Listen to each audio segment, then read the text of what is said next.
জাতিসংঘের fact finding দল তদন্তে নামছে আজ। সাবেক স্বরাষ্ট্রমন্ত্রীর ছেলে জ্যোতি গ্রেপ্তার। বিতর্কিত প্রায় ৮০০ পুলিশ সদস্য এখনো পলাতক। ছাত্র জনতার উপর ২ হাতে পিস্তল নিয়ে গুলি চালানো সেই রুবেল গ্রেপ্তার।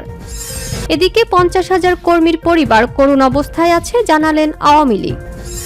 বাংলাদেশ ভারত সম্পর্ক কোন পথে হাঁটবে দিল্লি। আসসালামু আলাইকুম দর্শক, আমাদের হাতে থাকা সর্বশেষ সংবাদে আপনাদের স্বাগত। এতক্ষণ শুনছিলেন সংবাদ শিরোনাম, এবারে থাকছে বিস্তারিত। জাতিসংঘের ফ্যাক্ট ফাইন্ডিং দল তদন্তে নামছে আজ। বৈষম্য বিরোধী ছাত্র আন্দোলনে হতাহতের ঘটনা নিয়ে জাতিসংঘের ফ্যাক্ট ফাইন্ডিং দল আজ থেকে তদন্ত কার্যক্রম শুরু করবে। শুক্রবার ১৩ সেপ্টেম্বর পররাষ্ট্র মন্ত্রণালয় সূত্রে তথ্য নিশ্চিত হওয়া গেছে। পররাষ্ট্র মন্ত্রণালয় সূত্রে জানা গেছে, অন্তর্বর্তী সরকারের আমন্ত্রণে জাতিসংঘের ফাইন্ডিং দল বাংলাদেশে এসেছে। তাদের তদন্ত কার্যক্রমে পূর্ণ সহযোগিতা দেবে অন্তর্বর্তী সরকার। সূত্রে আরও জানা গেছে, ছাত্র জনতার আন্দোলনের সময় ৮ শতাধিক ব্যক্তি নিহত এবং ১,০০০-এরও বেশি মানুষ আহত হয়েছে। ঘরে থাকা শিশুও গুলিতে প্রাণ হারিয়েছে। আইন শৃঙ্খলা রক্ষাকারী বাহিনীর প্রায় ৫০ জন সদস্য নিহত হয়েছেন এবং বিভিন্ন সরকারি ও বেসরকারি প্রতিষ্ঠান পুড়িয়ে দেওয়া হয়েছে। সবকিছু ঠিক থাকলে আজ পররাষ্ট্র উপদেষ্টা বা পররাষ্ট্র সচিবের সঙ্গে বৈঠকের মাধ্যমে জাতিসংঘের ফ্যাক্ট ফাইন্ডিং দল তাদের কাজ শুরু করবে। জাতিসংঘের কর্মপরিধি সম্পর্কে জানা গেছে, তারা ১ জুলাই থেকে ১৫ আগস্ট পর্যন্ত মানবাধিকার লঙ্ঘনের ঘটনাগুলোর তদন্ত করবে, ঘটনাগুলোর কারণ পর্যালোচনা করবে এবং ন্যায় বিচার ও দায়বদ্ধতা নিশ্চিত করতে দীর্ঘমেয়াদী কি পদক্ষেপ নেওয়া যেতে পারে সে সম্পর্কে সুপারিশ করবে তারা। সাবেক স্বরাষ্ট্রমন্ত্রীর ছেলে জ্যোতি গ্রেপ্তার। সাবেক স্বরাষ্ট্রমন্ত্রী আসাদুজ্জামান খানের ছেলে সাফি মুসাদ্দিস খান জ্যোতিকে গ্রেপ্তার করেছে পুলিশ। শুক্রবার ১৩ সেপ্টেম্বর দিবাগত রাত ৩:৩০টার দিকে রাজধানী থেকে তাকে গ্রেপ্তার করে ঢাকা জেলা পুলিশ। বিষয়টি নিশ্চিত করেছেন ঢাকা জেলার police super SP Ahmad Moyeed. তিনি বলেন, ঢাকা জেলার আশুলিয়া থানায় দায়ের করা একটি হত্যা মামলায় সাবেক স্বরাষ্ট্রমন্ত্রী আসাদুজ্জামান খান কামালের ছেলে সাফি মুদাচ্ছির খান জ্যোতিকে শুক্রবার রাত ৩:৩০টার দিকে গ্রেপ্তার করা হয়েছে। তাকে জিজ্ঞাসাবাদের জন্য রিমান্ডে নিতে আদালতে পাঠানো হবে। ছাত্র জনতার উপর ২ হাতে পিস্তল নিয়ে গুলি চালানো সেই রুবেল গ্রেপ্তার। বৈষম্য বিরোধী ছাত্র আন্দোলনের নেতৃত্বে সরকার পতনের দাবিতে রাজপথে নামা ছাত্র জনতার উপর ২ হাতে ২টি পিস্তল নিয়ে গুলি বর্ষণকারী জহিরুল ইসলাম ওরফে রুবেলকে গ্রেপ্তার করেছে র্যাব। শুক্রবার ১৩ সেপ্টেম্বর রাতে কুমিল্লার দাউদকান্দি এলাকায় অভিযান চালিয়ে গ্রেপ্তার করা হয় তাকে। র্যাবের লিগ্যাল অ্যান্ড মিডিয়া উইং এর পরিচালক লেফটেন্যান্ট কর্নেল মুনিম ফেরদৌস বিষয়টি নিশ্চিত করেছেন। তিনি জানান, গত ৫ আগস্ট রাজশাহীর মহানগরীর বোয়ালিয়া এলাকায় বৈষম্য বিরোধী ছাত্র আন্দোলন বিক্ষোভ চলাকালীন ছাত্র জনতার উপর হামলা ও গুলি বর্ষণ করেন রুবেল নামে এই সন্ত্রাসী। ভিডিওতে দেখা যায়, সেদিন ২ হাতে ২টি পিস্তল নিয়ে ছাত্র জনতার উপর গুলি চালাচ্ছিলেন রুবেল। ৫০,০০০ কর্মীর পরিবার করুণ অবস্থায় আছে জানালেন আওয়ামী লীগ। ছাত্র জনতার আন্দোলনের মুখে আওয়ামী লীগ সরকারের পতনের পর থেকে দলটির প্রায় ৫০,০০০ কর্মী পরিবার সহ করুণ অবস্থায় আছে। হামলা, মামলা ও গ্রেপ্তারের কারণে বাড়িতেও অবস্থান করতে পারছেন না তারা। শুক্রবার ১৩ সেপ্টেম্বর আওয়ামী লীগের ভেরিফাইড ফেসবুক পেজে একটি পোস্টের মাধ্যমে তথ্য জানানো হয়। পোস্টে লেখা হয়েছে, সারা দেশ থেকে অনলাইনে জুলাই, আগস্ট পুরো মাস এবং চলতি সেপ্টেম্বর মাসেও আওয়ামী লীগের নেতাকর্মীদের উপর হামলা, গণহত্যা, লুটপাট, অগ্নিসংযোগ এবং ভাঙচুরের তথ্য আমরা সংগ্রহ করেছি, যা এখনো চলমান। আওয়ামী লীগ ও সহযোগী সংগঠনের নেতাকর্মীদের উপর দেশের প্রতিটি জেলা, মহানগর, উপজেলা, ইউনিয়ন, এমনকি কয়েক হাজার ওয়ার্ড পর্যায়েও হামলা হয়েছে। তাদের সবকিছুই লুট করেছে বিএনপি জামায়াতের সন্ত্রাসীরা। মহানগর ও জেলা, উপজেলা পর্যায়ে একজন নেতাকর্মীর বিরুদ্ধে আছে ৫ থেকে ১০টি পর্যন্ত মিথ্যা মামলা। এ সময় সবচেয়ে গুরুত্বপূর্ণ হলো দুস্থ কর্মীদের পাশে দাঁড়ানো। তৃণমূলের প্রায় ৫০,০০০ কর্মী ইমেইলে ও মেসেজের মাধ্যমে তাদের করুণ অবস্থার কথা জানিয়েছেন। বিশেষ করে অনুরোধ করেছেন তাদের পরিবারগুলো বাঁচাতে। অনেকেই মামলা, হামলা ও গ্রেপ্তারের কারণে বাড়িতে অবস্থান করতে পারছেন না। দেশে বা প্রবাসী থেকে যারা দুস্থ নেতাকর্মীদের পাশে দাঁড়াতে চান, ইমেল বা হোয়াটসঅ্যাপে যোগাযোগ করার আহ্বান জানিয়েছেন আওয়ামী লীগ। বিতর্কিত প্রায় ৮০০ পুলিশ সদস্য এখনো পলাতক। বৈষম্য বিরোধী ছাত্র আন্দোলন দমাতে গিয়ে বিতর্কিত ভূমিকায় ছিলেন পুলিশের কিছু শীর্ষ কর্মকর্তা। আন্দোলনকারীদের হয়রানি, সমন্বয়কদের হেফাজতে নিয়ে নির্যাতন সহ নির্বিচারে গুলি করে শত শত ছাত্র জনতার হত্যার নির্দেশদাতা বিতর্কিত এসব কর্মকর্তা এখন লাপাত্তা। খোঁজ নেই প্রায় ৮০০ পুলিশ সদস্যের। তাদের অবস্থান নিয়ে সামাজিক যোগাযোগ মাধ্যম ফেসবুকে নানা গুঞ্জন ছড়াচ্ছে। খোদ পুলিশের মধ্যেই আছে নানা আলোচনা। কেউ বলছেন তারা একটি বিশেষ বাহিনীর হেফাজতে আছেন, কারো দাবি তারা প্রশাসনের সহায়তায় দেশ ছেড়েছেন। পলাতক এসব কর্মকর্তার মধ্যে আছেন সাবেক এসবি প্রধান মনিরুল ইসলাম, সাবেক ডিএমপি কমিশনার হাবিবুর রহমান, ডিএমপির গোয়েন্দা শাখার ডিবি প্রধান সাবেক প্রধান মোহাম্মদ হারুনার রশিদ, যুগ্ম পুলিশ কমিশনার বিপ্লব কুমার সরকার, অ্যাডিশনাল ডিআইজি প্রলয় কুমার জোয়ারদার, ঢাকা জেলার সাবেক ডিআইজি সৈয়দ নুরুল ইসলাম প্রমুখ। প্রকৃতপক্ষে তারা কোথায় আছেন, কেন আইনের আওতায় আসছেন না, সে বিষয়ে ধোঁয়াশা সৃষ্টি হয়েছে। এসব কর্মকর্তা সহ পুলিশের শীর্ষ অনেকের বিরুদ্ধে একাধিক হত্যা মামলাও হয়েছে। এ প্রসঙ্গে জানতে চাইলে পুলিশ সদর দপ্তরের ডিআইজি অপারেশনস মোহাম্মদ রেজাউল করিম বলেন, যাদের খুঁজে পাচ্ছি তাদের গ্রেপ্তার করছি বা তাদের হেফাজতে নিচ্ছি, বাকিদের পলাতকদের অবস্থানের বিষয়ে জানলে তো ধরে ফেলতাম। উল্লেখ্য, এখন পর্যন্ত তৎকালীন আইজিপি চৌধুরী আব্দুল্লাহ আল মামুন, সাবেক আইজিপি শহীদুল হক ও সাবেক ডিএমপি কমিশনার আসাদুজ্জামান মিয়াকে গ্রেপ্তার করা হয়েছে। অন্য শীর্ষ কর্মকর্তারা এখনো ধরাছোঁয়ার বাহিরে। পুলিশ সদর দপ্তর সূত্রে জানা গেছে, 5 আগস্ট আওয়ামী লীগ সরকারের পতনের পর আত্মগোপনে চলে যাওয়া বিভিন্ন পর্যায়ে প্রায় 800 পুলিশ সদস্য এখনো কাজে যোগদান করেননি। কয়েক দফায় তাদের কাজে যোগদানের নির্দেশ দেওয়া হলেও কোনো হদিশ নেই এসব সদস্যের। তারা কোথায় আছেন সে বিষয়েও কোনো তথ্য নেই পুলিশ সদর দপ্তরের কাছে। সংশ্লিষ্টরা বলছেন, সাম্প্রতিক বছরগুলোতে পুলিশের একচ্ছত্র প্রভাব ছিল সাবেক এসপি প্রধান মনিরুল ইসলামের। বিসিএস 15তম ব্যাচের এ কর্মকর্তার বাড়ি গোপালগঞ্জের মুকসুদপুরে।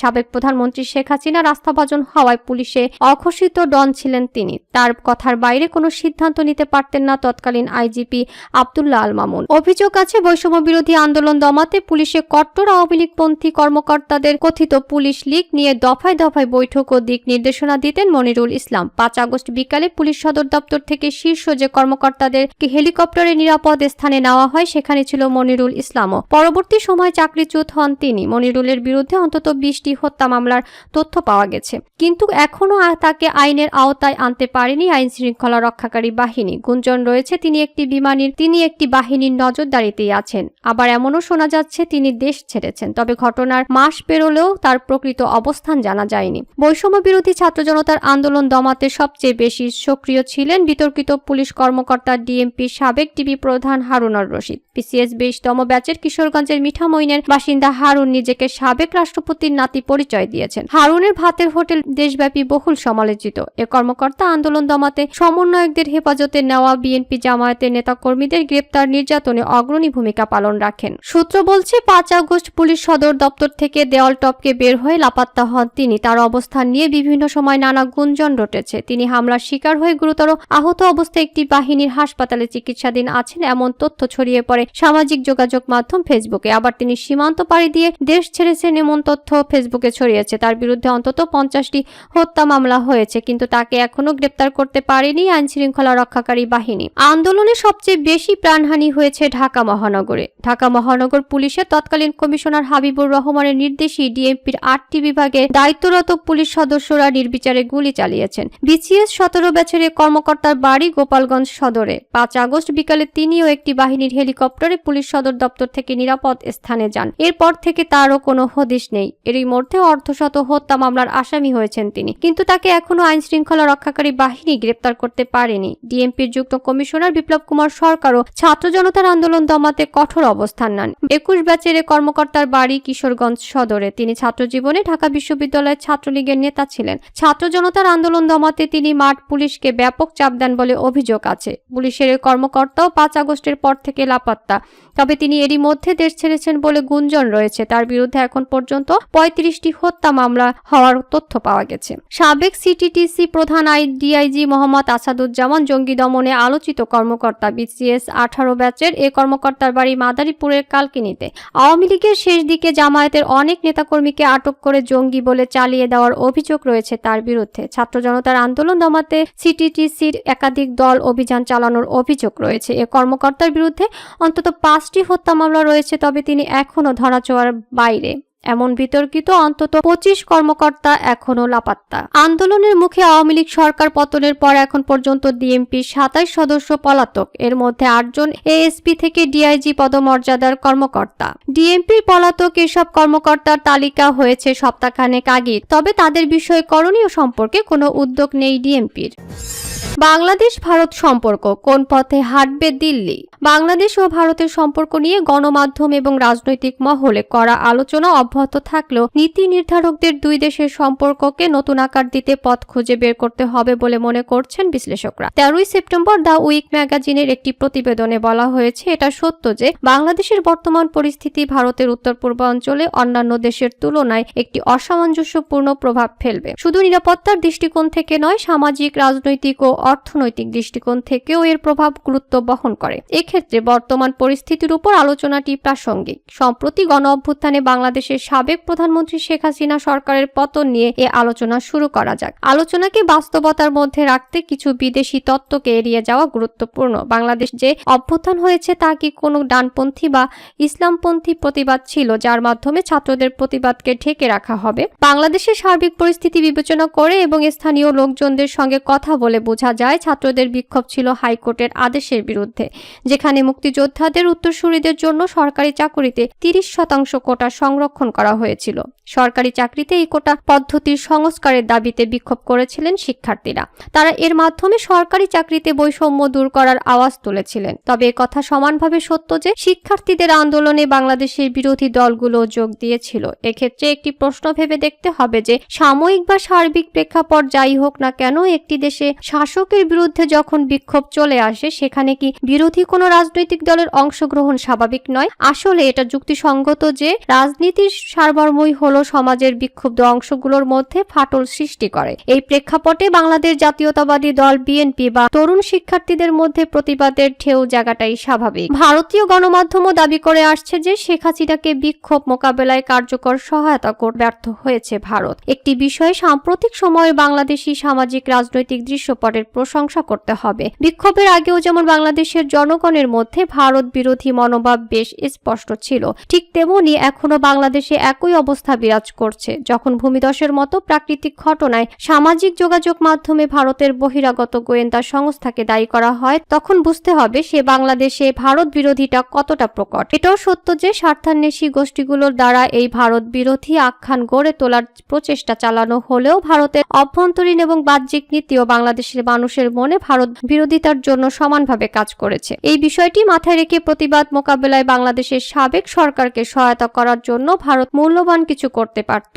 ভারত এবং বাংলাদেশ উভয়েই বুঝতে পেরেছে যে দুই প্রতিবেশীর মধ্যে স্বতন্ত্র সম্পর্কের উপর অনেক কিছু নির্ভর করেছে। যদিও উভয় পক্ষের রাজনীতিবিদ এবং গণমাধ্যম তাদের বক্তব্য অব্যাহত রেখেছে, তবে স্থিতিশীলতার জন্য দুদেশের কূটনীতিক এবং নীতি নির্ধারকদের সম্পর্ককে নতুন আকার দেওয়ার জন্য পথ খুঁজে বের করতে হবে।